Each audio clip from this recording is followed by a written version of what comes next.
mwankole guleta kigezi bangambye bwogenda kuggwanika Mbarara Referral Hospital buli muntu omukulu agenda Mbarara tadda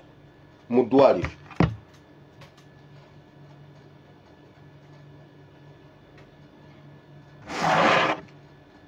ebyo bye muddeyo mmwe aba western ne muddeyo ne musinika ebinnyo omusembu mwateere embunda ekiri kuggwanika Mbarara ku Referral Hospital buli muntu mukulu agendayo kati nekyewuunyisa n'abasawo abamu mu malwaliro tebamanyi kigenda mu maaso era bwenkyo mujjukira abasawo bali be nayogera nabo abatugira ne bali abatuwa ebijambi ebibadde Mbarara ne bangamba Pastor Lindako buli muntu omukulu gwe baleeta wanaafa badokita bali mu malwaliro naye tebamanyi kigenda mu maaso mu malwaliro naye nga nabo badokita nabo bajjanjaba yaba alwana kujjanjaba omuntu omutuuze naye mu bo mulimu akabano kabaka abantu batono naye nga kali dedire ke kamanyi ekigenda mu maaso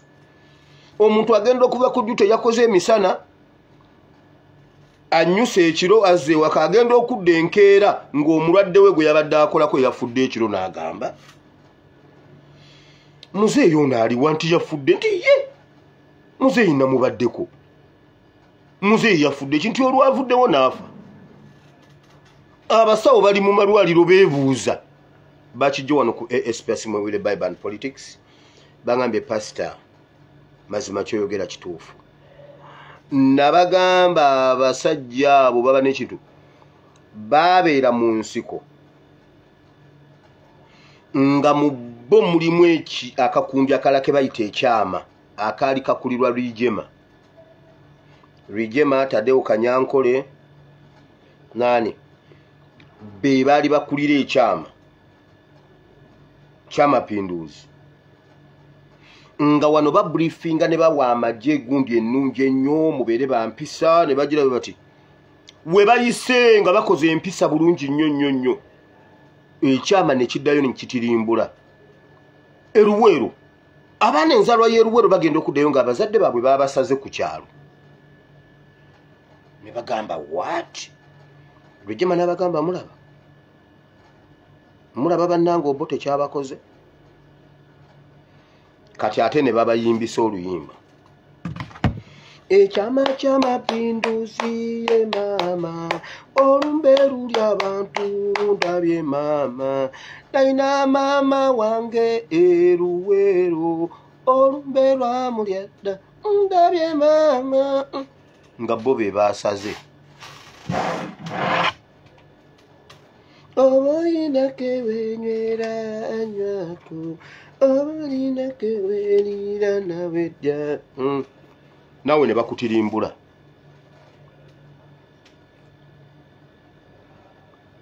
Rwigema alina square miles Eruwero Besigye alina square miles Eruwero Kagame alina square miles Eruwero Museveni alina square miles Eruwero Salim Musala alina square miles Eruwero ekyama ky'amapinduzi kiri mu malwaliro kati kutirimbula bantu bakulu naye buli lubuto olujja baluwa empeke n'ozaala mawube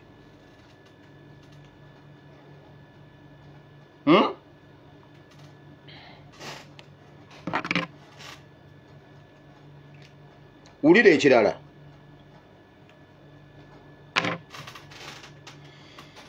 abantu abakulu nga olinamu akataka olinayo akataka olinawo ku busente oli musajja mutaka mugundivu ku kyalo bw'oba tolina mmotoka nga tolina kamotoka kwevugavugako ku kamotoka oli ku kapikipiki muve abasajja abakulu muve ku bupikipiki muve ku bugaali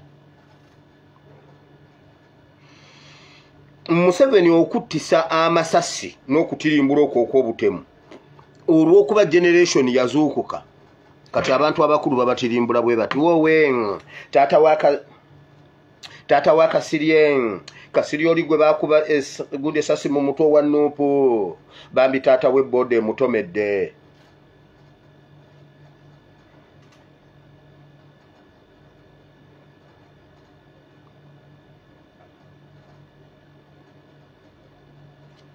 Mbawa example ya tata wa Kasirye engeri gye bamutirimbula mbu boda ya mutomera.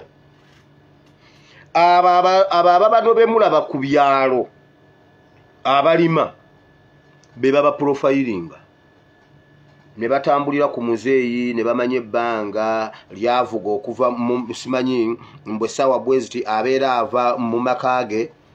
ag'ekikunyu ng'agenda muge kiringente abeera ava mu makage ag'ekammengo simanyi agenda ensumba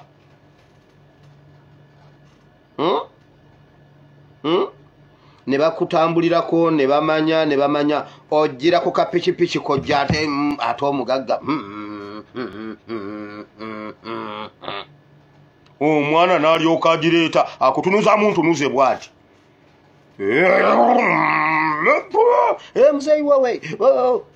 nga pressure zirinnya nga bakuddusa mu ddwaliro nga mu ddwaliro akabano kakulinze nga bakunyatulirayo. Awe ebizibu we bitandikira kasita Afande Katongola amala okuvaawo bwepaba akabano nga kagwa mu famire ya Afande Katongole.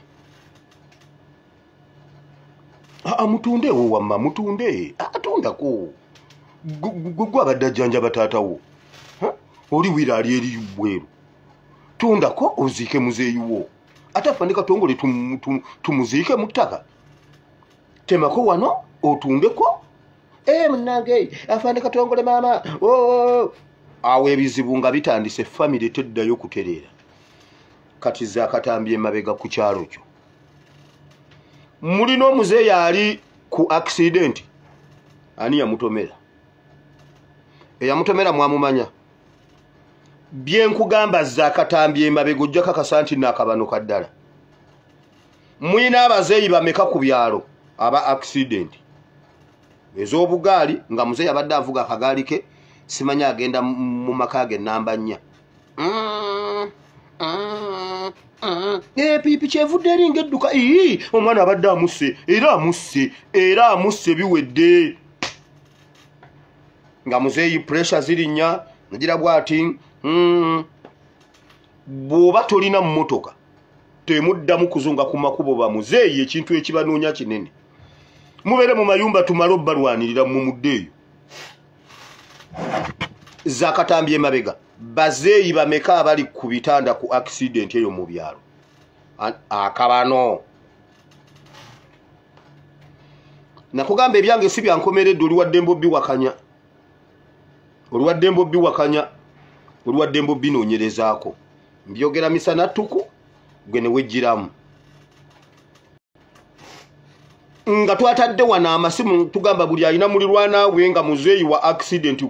ku besimu tetubeera na kigambo leero njukunju gundi baali bamutomedde gundi yali ava mu katale gundi yabadde ava wa mama gundi yabadde ava ngando gundi yabadde ava gundi ng'agenda mu lugali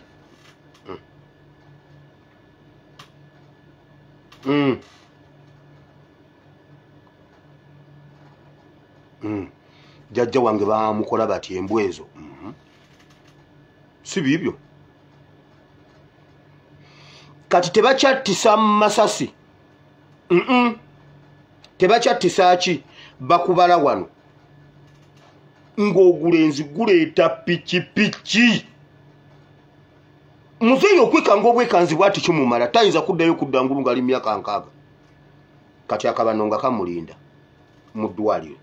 era olumaliriza bwati nga babeera waawo wenyini bannange muzeeyi tumuddusa egindi ng'ona connectinga atumuddusa gundi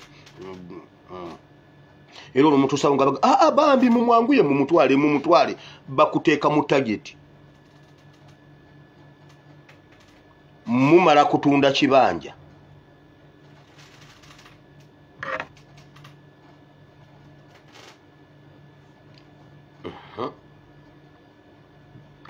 gwe biwakane naye birabe mu kalulu ka NRM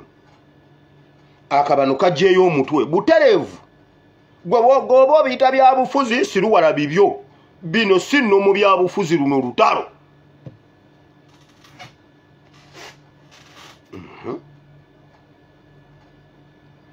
bamuzeeyi mutuule waka musoke mutulekere ensonga zino mutuule waka siddamu balaba nga muzungazunga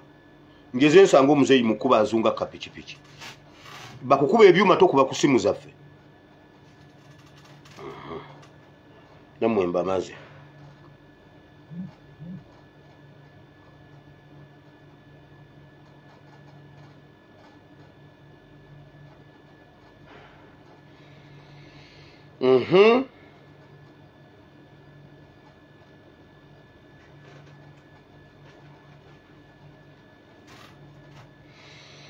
kale video egenda kutandika era etandise bweti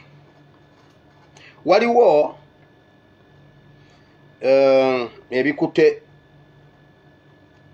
ebimu ku bikute wansi ne waggulu fuwano ku ASPS muwire ebintu ebimu bituse essaawa bweziti nga tetuvunaanibwa era tetubanjibwa ndabyeko olwaliro ndowooza NEC oba abakulembeze banu basinkanye Zahara Luyirika ne Honorable Shamim Malende ninga kirabyeko mbirabyeko awo kubanza okusereti naye ffe wano ku ASPS muwire twasolovinga dde ekintu ekyo ng'ekizimba tekinasamba ddagala era lwakuba nti naabamu mu comment section olumu mbeera nga mpitayitamu awo nga ndaba abantu abamu nga bagamba gwe pastor oli tiimu Luyirika nze siri tiimu nze ndi tiimu Ambulera ndi tiimu Kyagulanyi Ssentamu abo bw'obajjako ndi tiimu Mama Ebeni eyo yosivaawo abasigadde siina tiimu naye twaprovidinga dda solution ku nsonga eyo ne mutuula